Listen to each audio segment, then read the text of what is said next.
बहुत सारे स्टूडेंट का ये डाउट होता है कि 10वीं पास होने के बाद यदि आप आर्ट्स ले रहे हो, आर्ट्स में सब्जेक्ट से पढ़ाई करना चाहते हो, तो आपको नहीं मालूम होगा कि आर्ट में कितने कौन कौन से सब्जेक्ट होते हैं और सबसे अच्छा सब्जेक्ट कौन सा होता है, टोटल कितने सब्जेक्ट होते हैं, आर्ट लेना चाहिए या नहीं लेना चाहिए, आर्ट लेने के बाद जल्दी नौकरी मिलेगी कि नहीं मिलेगी। सारे डाउट आज इस वीडियो पे आपके कंप्लीट हो जाएंगे।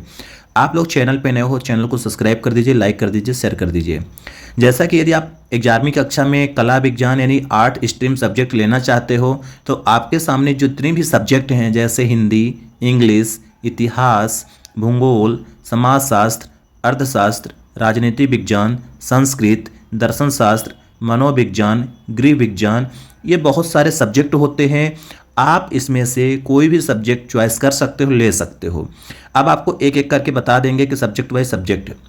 जैसे होम साइंस यानी गृह विज्ञान में सबसे पहले आपको हिंदी पढ़ना पड़ता है, यानी हिंदी सब्जेक्ट सभी में कॉमन होती है, हिंदी सब्जेक्ट लेना पड़ता है। सबको मालूम होगा, आप 10वीं तक हिंदी पढ़ते आए होंगे। हिंदी जो भारत देश की मातृभाषा के रूप में प्रसिद्ध है और कक्षा 1 से कक्षा 12वीं तक हिंदी को एक मुख्य विषय के रूप में पढ़ाया जाता है और हिंदी विषय को एक अनिवार्य विषय माना जाता है। हिंदी विषय आर्ट साइंस के अंतर्गत आने वाला मुख्य विषय है।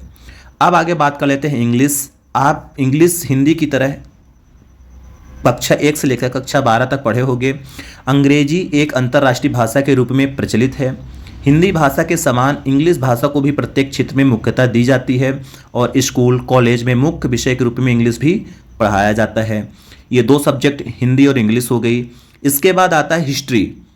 हिस्ट्री एक ऐसा विषय होता है जिसके माध्यम से छात्र को प्राचीन समय के संस्कृति और सभ्यता के बारे में अध्ययन कराया जाता है। हिस्ट्री विषय में प्राचीन काल के राजा महाराजाओं की जीवन कथाएं और घटनाओं के बारे में पढ़ाया जाता है। इस विषय में पूर्ण रूप से देश और दुनिया के रोचक तथ्यों के बारे में अध्ययन कराया जाता है। इतिहास, इतिहास का मतलब ही होता है हिस्ट्री, किसी भी चीज़ की हिस्ट्री बताना। जैसे हिस्ट्री में आपको पूरे प्राचीन काल के राजा महाराजा के बारे में जानकारी दी जाती है। तो ये भी सब्जेक्ट हिंदी, इंग्लिश, फिर इतिहास लगती है। उसके बाद आते हैं ज्योग्राफी यानी जिसको बोलते हो भूगोल।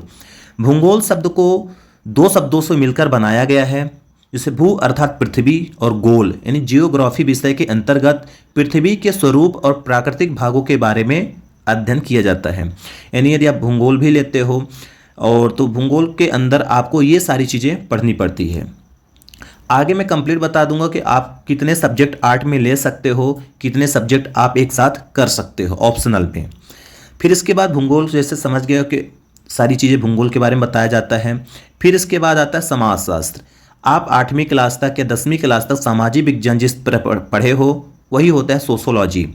इस विषय को सामाजिक विज्ञान के नाम से भी जाना जाता है, जिसके अंतर्गत सामाजिक व्यवस्था, सामाजिक परिवर्तन और समाज संस्कृति से जुड़े पहलुओं का अध्ययन कराया जाता है। समाज शास्त्र यानी सोशोलॉजिक सब्जेक्ट है जिसका समाज के स्तर के बराबर की जानकारी आपको मिलती है। सामाजिक परिवर्तन, सामाजिक व्यवस्था, संस्कृत से जुड़े पहलुओं का अध्ययन इसमें कराया जाता है। यानी समाजशास्त्र सोशोलॉजी एक सब्जेक्ट होता है जो आपके आर्ट्स के अंदर आता है। नेक्स्ट जो सब्जेक्ट होती है अर्थशास्त्र, जिसको बोलते हो इकोनॉमिक्स। यह एक ऐसा विषय है जिसके अंतर्गत देश और विश्व की अर्थव्यवस्था से संबंधित तथ्यों का अध्ययन किया जाता है। अर्थशास्त्र के माध्यम से किसी भी प्रकार के वस्तुओं और सेवाओं के उत्पादन, वितरण, विनिमय और उपभोग से संबंधित जानकारी दी जाती है। यानी जो अर्थशास्त्र जो इकोनॉमिक्स होती है ये डिपेंड करता है कि आपके सेवाओं का आदान प्रदान कितना हुआ, उपभोग कितना हुआ, उसके बारे में आपको इसमें जानकारी मिलती है। फिर नेक्स्ट सब्जेक्ट आती है राजनीतिक विज्ञान यानी पॉलिटिकल साइंस। सबको मालूम होगा राजनीतिक यानी इसके अंतर्गत देश और विश्व से जुड़े हुए राजनीतिक मुद्दे और शक्तियों के बारे में अध्ययन किया जाता है। राजनीतिक पार्टी समूहों, सरकार, कानून, कूटनीति के बारे में छात्रों को पढ़ाया जाता है।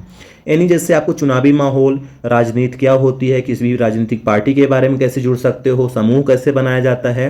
यानी पॉलिटिकल साइंस में आपको राजनीति से संबंधित पूरी जानकारी इस सब्जेक्ट में आपको मिल जाएगी। फिर इसके बाद आता है संस्कृत। आप संस्कृत से भी आर्ट कर सकते हो। संस्कृत मुख्य रूप से हिंदू धर्म में धार्मिक और ऐतिहासिक ग्रंथों की भाषा है।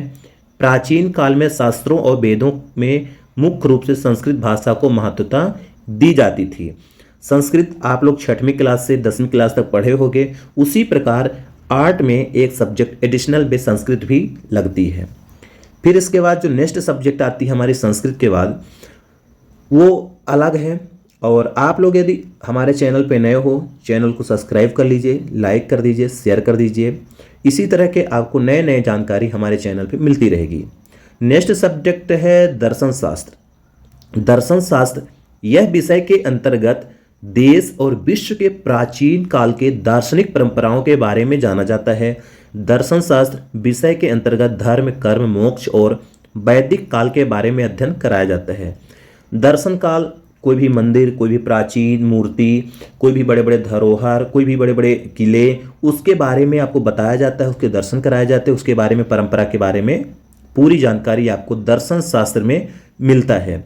यदि आपको इस सब्जेक्ट में रुचि है तो आप इस सब्जेक्ट को भी एडिशनल पे ले सकते हो। फिर इसके बाद आता है मनोविज्ञान। इस विषय के अंतर्गत व्यक्तिगत, मानसिक और सामाजिक पहलुओं के बारे में अध्ययन किया जाता है। मनोविज्ञान का कार्य है व्यक्तिगत व्यवहार को समझाना होता है, यानी किसी भी कार्य के बारे में व्यक्तिगत व्यवहार समझाना पड़ता है।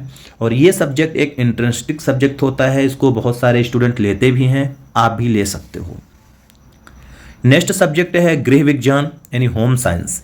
यह एक वैकल्पिक विषय होता है, आप होम साइंस ले सकते हो, जिसके अंतर्गत मुख्यतः कढ़ाई, बुनाई, सिलाई, घर और हमारे दैनिक जीवन से जुड़े पहलुओं के बारे में अध्ययन कराया जाता है। होम साइंस लेने का फ़ायदा आपको यही होता है कि इसमें से सारे घर की एक्टिविटी सिखाई जाती है, जैसे कढ़ाई, बिनाई, कुछ भी सिलाई, दैनिक जीवन में जो आपके यूज होता है उसके बारे में आपको इसमें से पूरी जानकारी इस सब्जेक्ट में मिलती है। फिर इसके बाद कुछ नहीं है, इतनी सारी आर्ट में सब्जेक्ट है।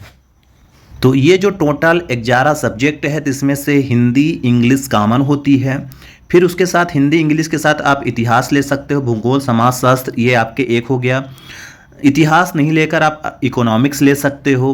तो ये अलग अलग जगह अपने कॉलेज में संपर्क कर सकते हो, आपके कॉलेज में कौन कौन से सब्जेक्ट है उसके अनुसार ही आप एडमिशन ले सकते हो। तो ये सारी जो सब्जेक्ट हैं इनकी जानकारी मैं आपको दे चुका हूँ।